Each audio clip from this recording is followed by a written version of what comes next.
안녕하세요. 하나님의 은혜가 여러분과 함께 하시길 빕니다. 여러분 모두에게 오늘이 좋은 하루가 되었으면 좋겠습니다. 그러면 사도신경으로 신앙을 고백하며 4월 22일 아침 예배를 드리겠습니다. 나는 전능하신 아버지 하나님 천지의 창조주를 믿습니다. 나는 그의 유일하신 아들 우리 주 예수 그리스도를 믿습니다. 그는 성령으로 잉태되어 동정녀 마리아에게서 나시고 본디오 빌라도에게 고난을 받아 십자가에 못 박혀 죽으시고 장사된 지 사흘 만에 죽은 자 가운데서 다시 살아나셨으며 하늘에 오르시어 전능하신 아버지 하나님 우편에 앉아 계시다가 거기로부터 살아있는 자와 죽은 자를 심판하러 오십니다. 나는 성령을 믿으며 거룩한 공교회와 성도의 교제와 죄를 용서하는 것과 몸의 부활과 영생을 믿습니다. 아멘. 찬송가 380장 나의 생명 되신 주 1절 부르겠습니다. 380장 옛날 찬송가로는 424장입니다.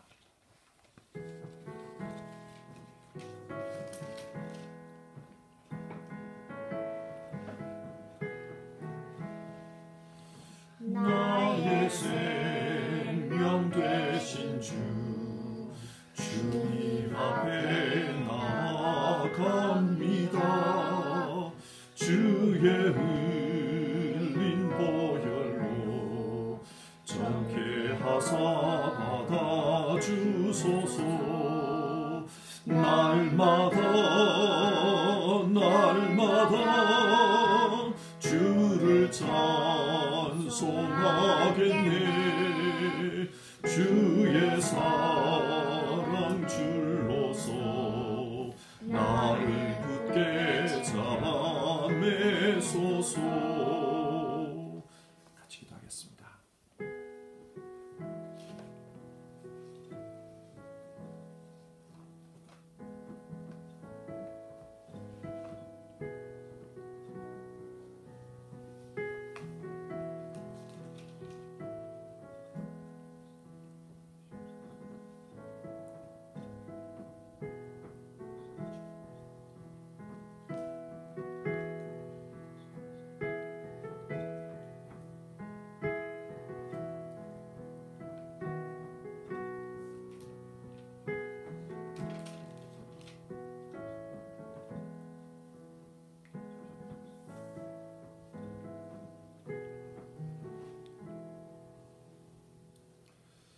우리의 생명이 되신 하나님, 하나님께서 주시는 은혜로 하루하루를 살아갑니다.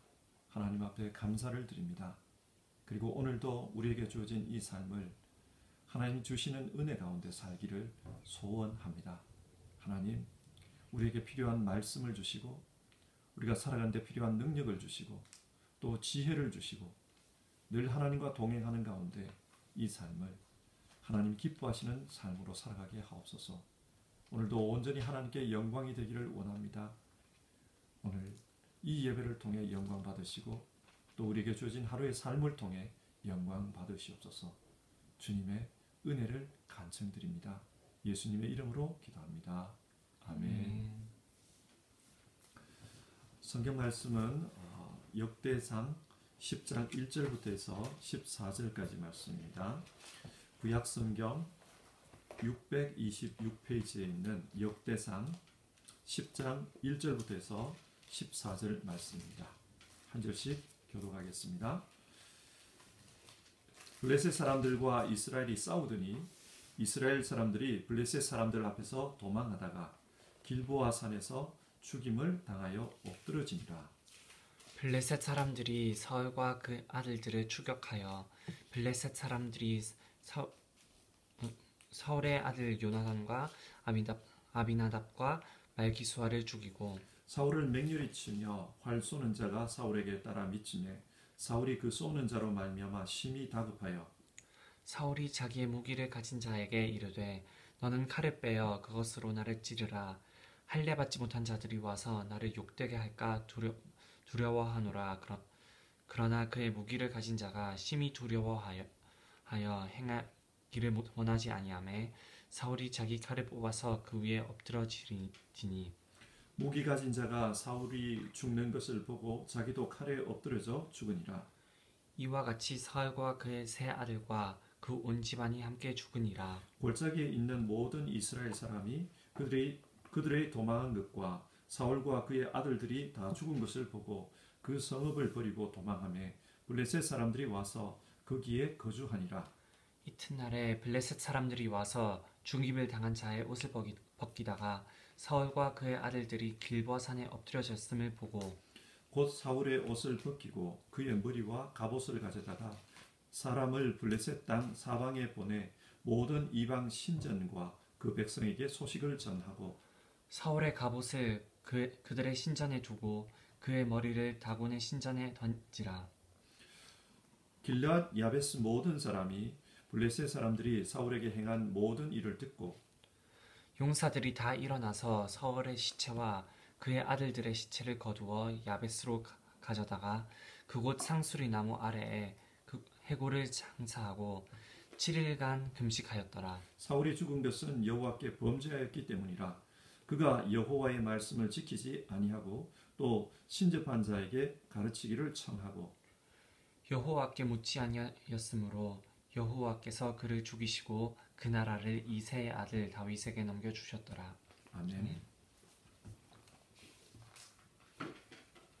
오늘 본문부터 역대기의 본론이 시작됩니다. 족보 이야기가 끝나고 본격적인 역사 이야기가 시작된 것입니다. 그런데 역대기는 그 첫 번째 이야기로 사울의 죽음에 대해서 이야기하고 있습니다. 사울은 이스라엘의 첫 번째 왕입니다. 무엇이든지 첫 번째는 특별한 의미가 있습니다.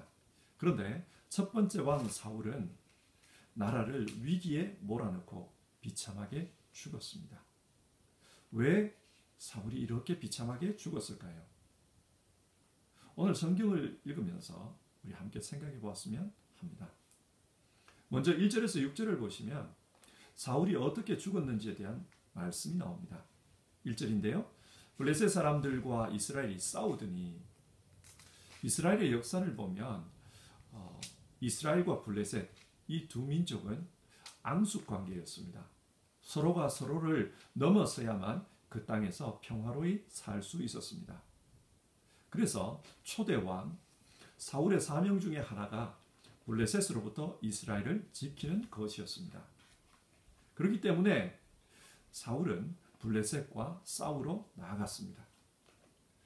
그런데 이때 전쟁의 분위기가 어떠했나? 역대기 본문에는 나오지 않습니다만 같은 내용을 기록하고 있는 사무엘상을 보면 전쟁 하루 전날 사울이 자신의 부하 몇 명과 함께 엔돌에 신접한 여인을 찾아갔다고 합니다. 사울이 이렇게 한 이유는 이번 전쟁에서 승리할 가능성이 적었기 때문입니다. 그래서 어떻게 하면 하나님의 도움을 받을 수 있을까? 하나님의 도움을 받기 위해서는 사무엘을 먼저 만나야 하는데 어떻게 사무엘의 홀령을 불러 올릴 수 있을까? 그러다가 신접한 여인을 찾아간 것입니다. 하지만 그 자리에서 들은 말은 당신은 내일 죽을 것이다. 그 소식이었습니다. 이 당시 사울은 암담했습니다. 전쟁은 가능성이 없어 보였습니다. 그리고 그 다음날 실제 전쟁의 결과가 어떠했다고 합니까? 1절 계속 보면요. 이스라엘 사람들이 블레셋 사람들 앞에서 도망하다가 길보아 산에서 죽임을 당하여 엎드러지니라. 길보아 산은 갈릴리 호수 남쪽 이스라엘 평야에 가까운 곳에 있습니다. 그러니까 평지죠. 그런데 이해가 안 되는 것은 왜 이런 곳에서 싸우려고 했는가 하는 점입니다.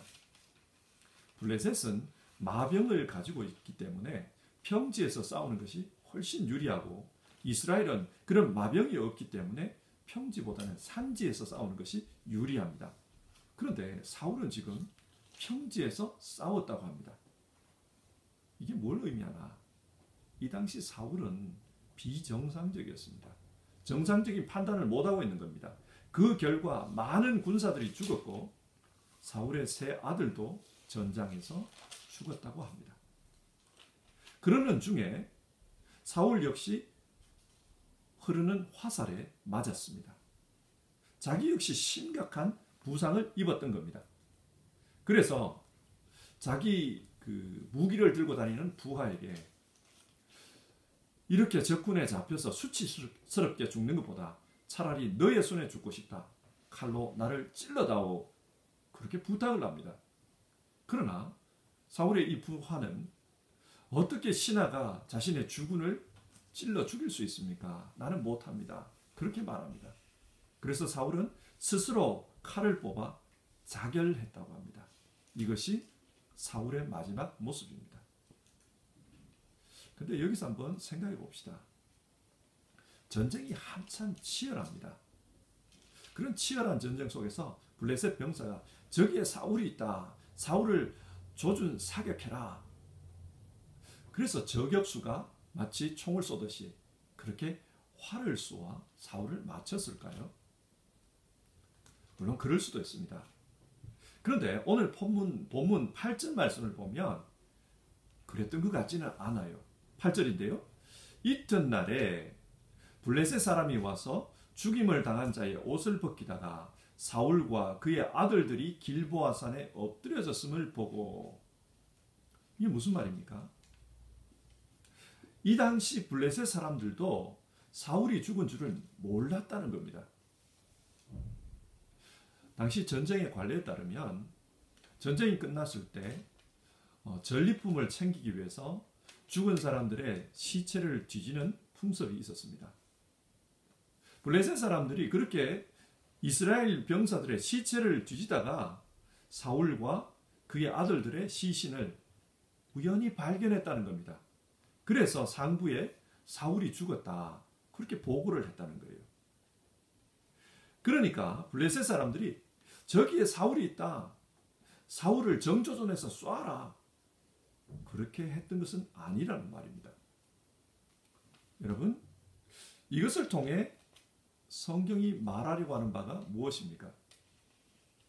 성경은 사울이 블레셋 병사에 의해서 죽임을 당한 게 아니라 사실은 하나님에 의해 죽임을 당했다는 거예요. 어떤 병사가 우연히 화살을 쏘았는데 그게 사울에게 맞았다. 그 말입니다. 자, 우리가 이렇게 판단할 수 있는 근거가 어디에 있는가? 성경에는 이와 비슷한 이야기들이 있습니다. 예를 들어 열왕기상 22장에는 아합 왕의 죽음 이야기가 나옵니다. 이 아합은 잘 아시는 것처럼 이스라엘 역사에서 가장 악한 왕 중에 한 사람입니다. 그는 신앙적으로 하나님을 떠나고 바알을 섬겼습니다. 또 물질의 욕심이 너무 많았어요. 그래서 자기의 욕심을 채우려고 악행을 저지르는 그런 행동들을 많이 했습니다. 한 예가 아합의 별장 옆에 있는 나봇의 포도원 이야기입니다. 아합 왕은 그 포도원이 탐이 나서 어떤 계략을 만들어서 억울하게 나봇을 죽였습니다. 그리고 그 포도원을 빼앗았습니다. 하나님께서 이런 모습을 보고는 엘리야 선지자를 아합에게 보내 이런 말씀을 전합니다. 여호와의 말씀이 네가 죽이고 또 빼앗았느냐?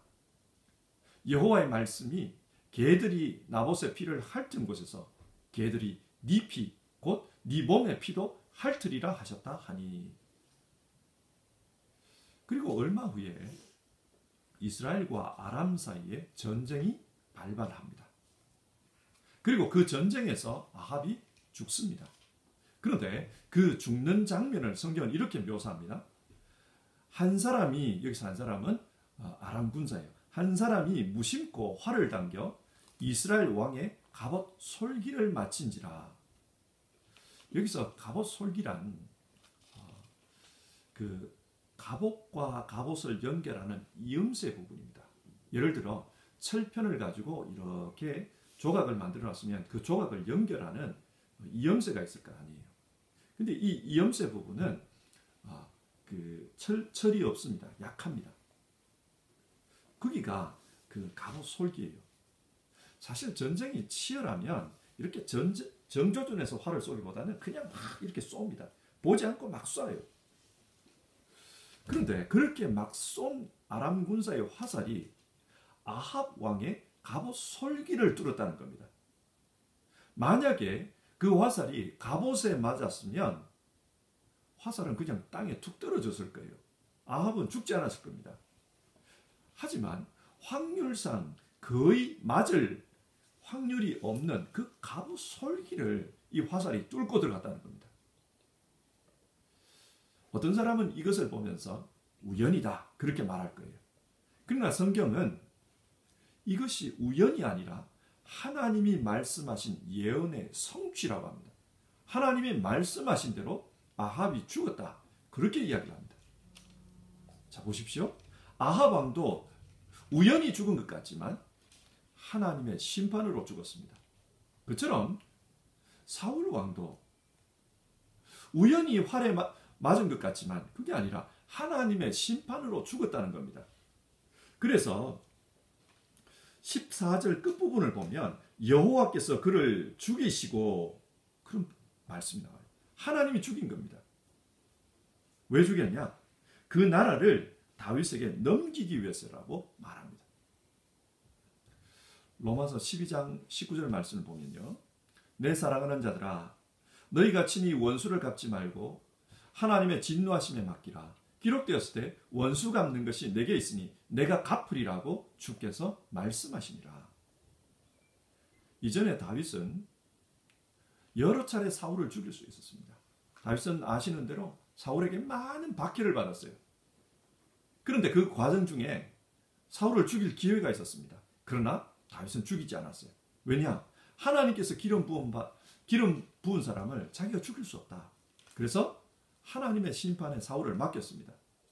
그리고 이 전쟁에서 하나님이 사울을 심판하십니다. 그리고 그 나라를 다윗에게 넘겼다. 그렇게 말합니다. 자, 하나님의 심판의 결과 6절 이와 같이 사울과 그의 세 아들과 그 온 집안이 함께 죽으니라. 온 집안이 죽었다. 성경은 그렇게 말합니다. 이게 무슨 뜻인가? 사울의 왕가, 오늘날로 말하면 사울의 정권이 끝났다는 뜻입니다. 완전히 붕괴되었다는 거예요. 그리고 7절을 보면 이스라엘 사람들이 사울이 죽은 것을 보고 그 지역을 버리고 도망했다는 겁니다. 이스라엘 사람들이 도망해버리는 바람에 그 지역에, 공백이 된 그 지역에 블레셋 사람들이 들어와서 살았다. 무슨 말입니까? 땅을 빼앗겼다는 뜻입니다. 성경이 이것을 통해 무엇을 말하는가? 어제 역대기는 포로 생활에서 돌아온 이스라엘 백성에게 주어진 말씀이라고 했습니다. 포로 생활에서 돌아온 이스라엘 백성들은 우리의 조국이 왜 망했었는가? 왜 약속의 땅을 뺏기고 말았는가? 그런 질문이 있어요. 하나님은 왜 그런 일이 벌어졌는지 사울의 죽음을 통해서 간접적으로 이야기합니다. 사울은 하나님을 불신했고 그 결과 하나님의 심판을 받았습니다. 그 심판의 결과 그 땅이 이방인들이 들어와 사는 땅이 되었다. 그걸 이야기해요. 자, 이런 사울의 이야기를 통해서 간접적으로 이스라엘 민족도 그렇게 하다 망했다는 겁니다. 지금 그걸 이야기해요. 그리고 8절에서 12절 죽음 이후에 어떤 일이 벌어졌는지를 말하고 있습니다. 전쟁터를 누비며 전리품을 챙기던 블레셋 병사들은 사울과 사울의 아들들이 죽은 것을 발견했습니다.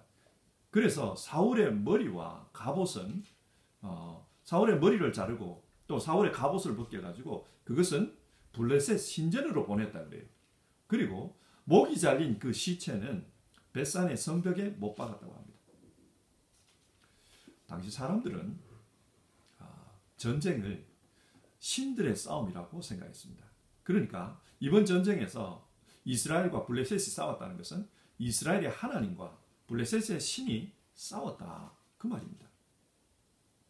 근데 블레셋이 이겼어요. 블레셋 사람들은 그렇게 생각했을 겁니다.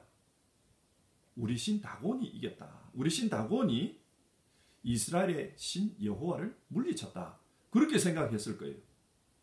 자, 고대 관례에 따르면 이제 하나님은 블레셋 신 다곤의 종이 되어 다곤 신전에서 다곤을 섬겨야 합니다. 그래서 그 신의 신상이, 그러니까 그 신의 신상이 있으면 그 신상을 신전에다가 갖다 놓는 거예요. 하지만 이스라엘의 하나님은 그런 신상이 없습니다. 그러니까 하나님을 상징하는 뭔가를 갖다 놓아야 되는 거예요. 그래서 블레셋 사람들이 하나님의 신상이 없으니까 그 대신에 사울의 머리를 잘라가지고 다곤 신전에 보낸 겁니다. 무슨 말입니까? 사울은 죽음 이후에 하나님의 영광을 가렸다는 뜻입니다. 살았을 때도 하나님을 불신했고 죽은 이후에도 하나님의 영광을 가리는 그런 삶을 살았다. 그 말입니다. 그런데 길르앗 야베스 부족이 사울의 시신이 벳산 성벽에 목이 잘린 채 달려있다. 그 이야기를 듣고는 가서 가져옵니다. 그리고 장례를 치러줘요. 아마 그 시체를 가져오는 데는 여러 가지 위험 부담이 있었을 겁니다. 그럼에도 불구하고 왜 이들이 그렇게 했는가? 옛날에 사울에게 은혜를 입은 적이 있기 때문입니다. 사울이 왕이 되고 얼마 지나지 않아서 암몬 왕 나하스가 길르앗을 쳐들어옵니다. 길르앗은 지금의 요르단 지방에 있어요. 그러니까 거기에서 가까운 암몬이 이 길르앗을 친 겁니다. 그리고 길르앗 사람들에게 조공 따위는 필요 없고 무조건 너희 눈을, 오른쪽 눈을 뽑아야겠다. 그렇게 위협을 냈어요. 길르앗 사람들은 이 암몬 왕 나하스의 위협 앞에 속수무책이었습니다. 그래서 기브아에 있는 사울에게 전령을 보냅니다. 우리를 도와달라고. 그때 사울은 기브아에서 소를 가지고 밭을 갈고 있었다 그래요. 비록 왕이었지만 일상의 삶을 그대로 살고 있었습니다. 이게 뭘 말하냐? 겸손했다는 말입니다. 그런데 이 암몬 사람들이 쳐들어와가지고 누나를 뽑겠다 그런 소리를 했다는 걸 듣고는 사울이 분노해요. 근데 분노할 그때 하나님의 영이 사울에게 크게 감동되었다고 합니다. 그래서 사울은 암몬을 공격했고 그 저녁에 암몬을 공격했고 암몬을 물리칩니다. 그래서 큰 승리를 거뒀다. 이게 사울의 첫 번째 전쟁이었어요. 길르앗 야베스 사람들은 그런 사울에 대한 은혜를 기억하고 죽음을 무릅쓰고 사울의 시신을 떼어왔던 겁니다. 모든 사람들이 다 사울에게서 등을 돌렸지만 사울의 시체를 장례하기 위해서 위험을 무릅썼던 겁니다. 그래서 이 길르앗 야베스에서 사울을 장례했다. 자, 여기서 생각해 봅시다. 위대한 첫 승리의 장소였던 그 길르앗 야베스 지역에 사울은 지금 시체가 되어서 돌아왔습니다. 그것도 목이 잘린, 비참하게 목이 잘린 그런 시신으로 돌아왔습니다. 성경이 뭘 말합니까? 초심을 잃어버린 사울의 마지막이 비참했다는 거예요. 그래서 초심을 가지고 있던 첫 장면과 이 마지막 장면을 비교하고 있습니다. 초심을 잃어버리면, 하나님 앞에서 초심을 잃어버리면 이렇게 된다. 그걸 보여줘요.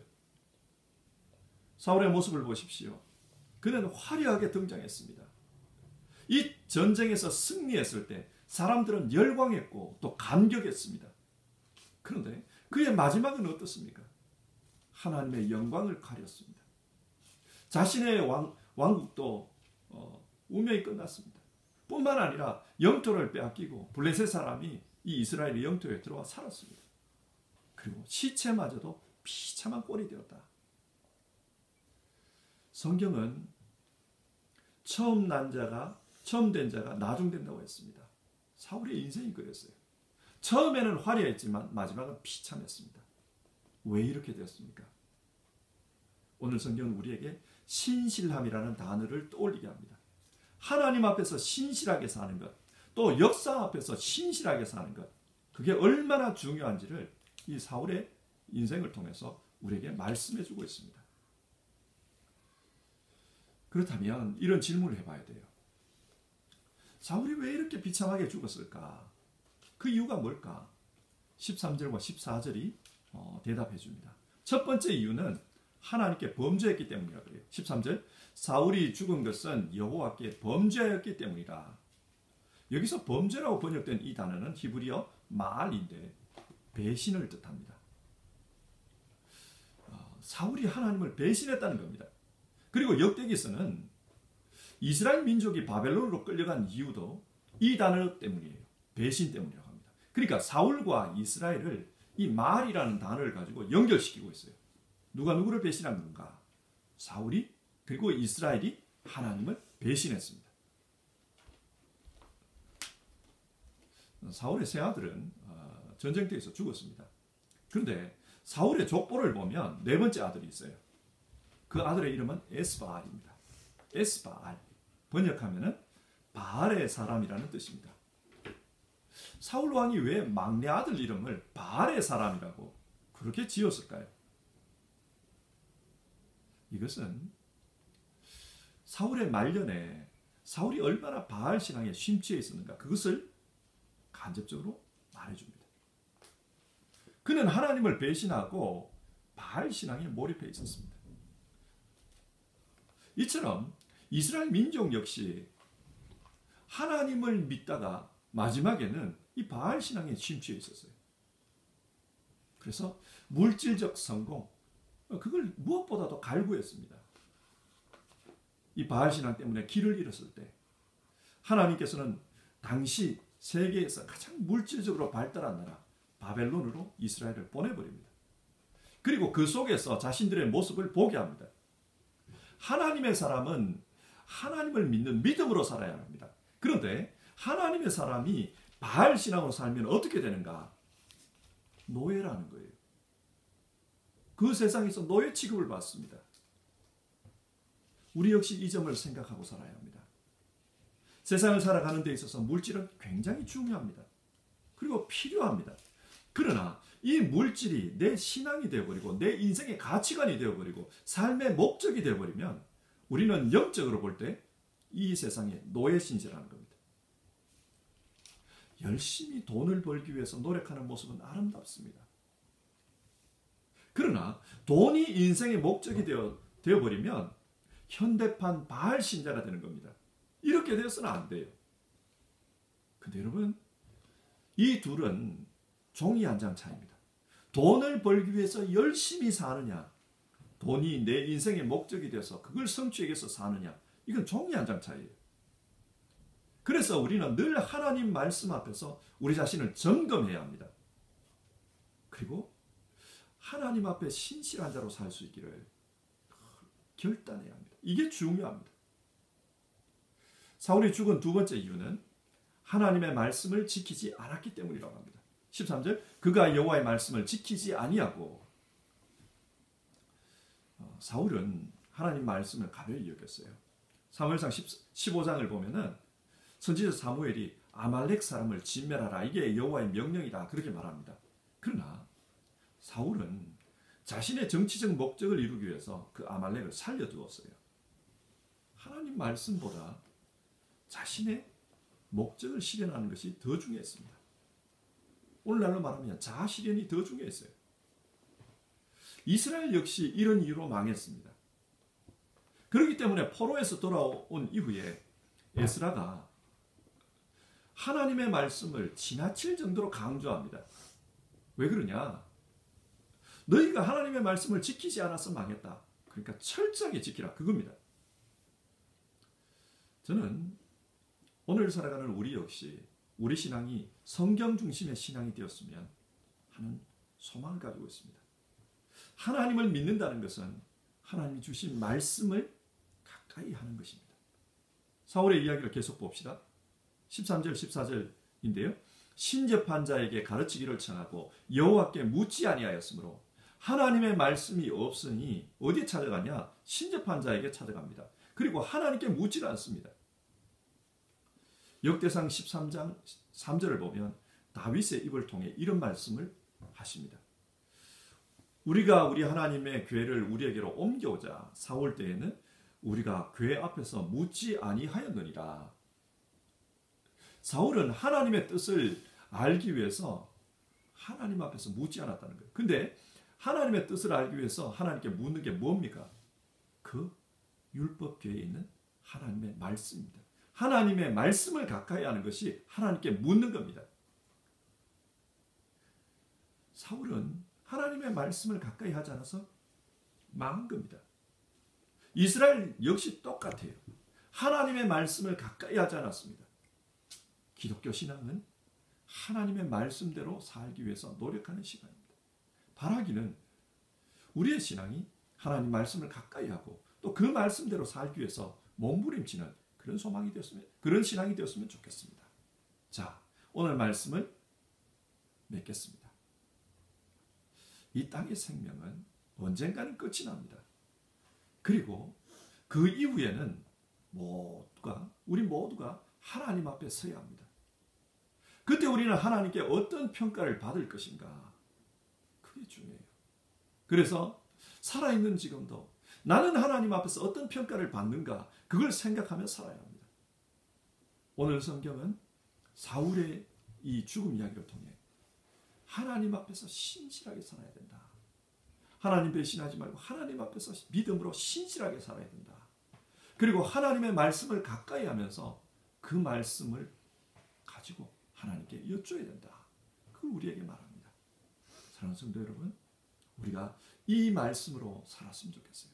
하나님 앞에 신실하게, 믿음으로 신실하게 살기를, 또 하나님 말씀을 가까이 하며 살기를 원합니다. 우리 같이 한번 찬송하고 기도하겠습니다. 240장입니다. 찬송가 240장. 옛날 찬송가는 231장입니다. 주가 맡긴 모든 역사. 우리 1절 부르고요. 같이 기도하겠습니다.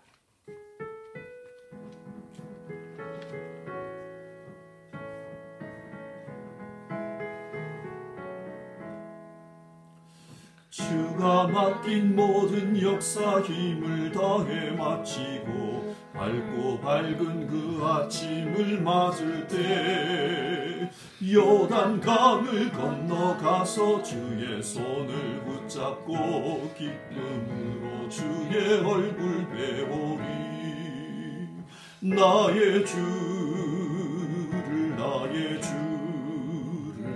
내가 그의 곁에 서서 배우며 나의 주를 손에 못자국을 보아 알겠네. 자, 우리 같이 기도합시다. 오늘 말씀 생각하면서 기도합시다. 이 땅의 생명은 언젠가는 끝이 납니다. 그리고 이 땅의 생명이 끝났을 때 우리는 하나님 앞에 서야 합니다. 그때 우리는 어떤 모습으로 쓸까요? 오늘 우리가 부른 찬송가 가사처럼 주님께서 내게 맡기신 그 모든 역사를 다 마치고 왔습니다. 우리가 그렇게 말할 수 있었으면 좋겠어요. 주님께서 맡긴 역사를 마치고 왔습니다. 하나님께서 우리에게 맡긴 역사가 무엇입니까? 믿음으로 살아가는 것입니다. 정말 하나님 앞에 믿음으로 신실하게 살기 위해서 노력하다 왔습니다. 그렇게 말할 수 있으면 좋겠어요. 또 하나님 말씀으로 살려고 했습니다. 하나님 말씀 붙들고 그 말씀대로 살기 위해서 몸부림치다 왔습니다. 우리 그렇게 고백할 수 있었으면 좋겠습니다. 그래서 이 아침에 같이 기도합시다. 하나님, 내가 믿음으로 하나님 앞에서 신실하게 살 수 있도록 나를 도와주시옵소서. 하나님, 내가 하나님 말씀, 그 말씀 붙들고 신앙할 때 내게 은혜를 더하여 주시옵소서. 말씀의 은혜를 알고 말씀의 맛을 알고 그래서 하나님 앞에 말씀 붙들고 살다가 하나님 앞에 설 수 있게 도와주시옵소서. 우리 이 기도 제목 가지고 같이 기도하겠습니다.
하나님, 오늘 성경을 통해서 사울의 죽음 이야기를 우리가 살펴보았습니다.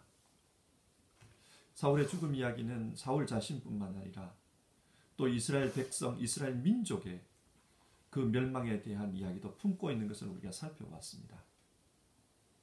사울이 이렇게 불행한 최후를 맞이한 이유는 하나님 앞에 신실하지 못했기 때문이고, 또 하나님 말씀으로 살지 않고 엉뚱한 데서 엉뚱한 것을 찾다가 그렇게 죽었다는 것을 우리가 살펴봤습니다.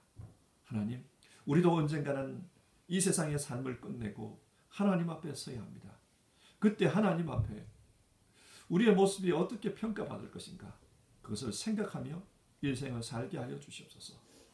하나님, 나는 믿음으로 살다가 여기 왔습니다. 주님께서 맡기신 그 일, 믿음으로 감당하다가 여기 왔습니다. 그렇게 말할 수 있는 우리 되게 하여 주시옵소서. 하나님 말씀 붙들고 그 말씀 양식 삼고 그 말씀 실천하기 위해서 몸부림치다 왔습니다. 그렇게 말할 수 있는 우리 되게 하여 주시옵소서. 하나님, 오늘도 하루를 시작하면서 정말로 믿음에서 신실한 자, 또 하나님 말씀, 그 말씀의 은혜를 알고 살기를 우리가 기도합니다. 말씀의 맛을 알게 하시고, 그리고 하나님 주시는 그 은혜를 말씀을 통해 경험하는 우리 모두 되게 하옵소서. 우리 성도님들 정말 붙들어 주셔서 하나님이 기뻐하는 삶을 살 수 있도록 역사해 주시옵소서. 오늘 하루의 삶 가운데 우리의 삶이 믿음의 삶이 될 수 있도록, 우리의 삶이 말씀 중심의 삶이 될 수 있도록 하나님 도와주시옵소서. 우리 성도님들 한 분 한 분을 주께서 주장해 주시기를 바랍니다. 예수님의 이름으로 기도드립니다. 아멘. 하늘에 계신 우리 아버지, 아버지의 이름을 거룩하게 하시며 아버지의 나라가 오게 하시며 아버지의 뜻이 하늘에서와 같이 땅에서도 이루어지게 하소서. 오늘 우리에게 일용할 양식을 주시고 우리가 우리에게 잘못한 사람을 용서하여 줄 것 같이 우리 죄를 용서하여 주시고 우리를 시험에 빠지지 않게 하시고 악에서 구하소서. 나라와 권능과 영광이 영원히 아버지의 것입니다. 아멘.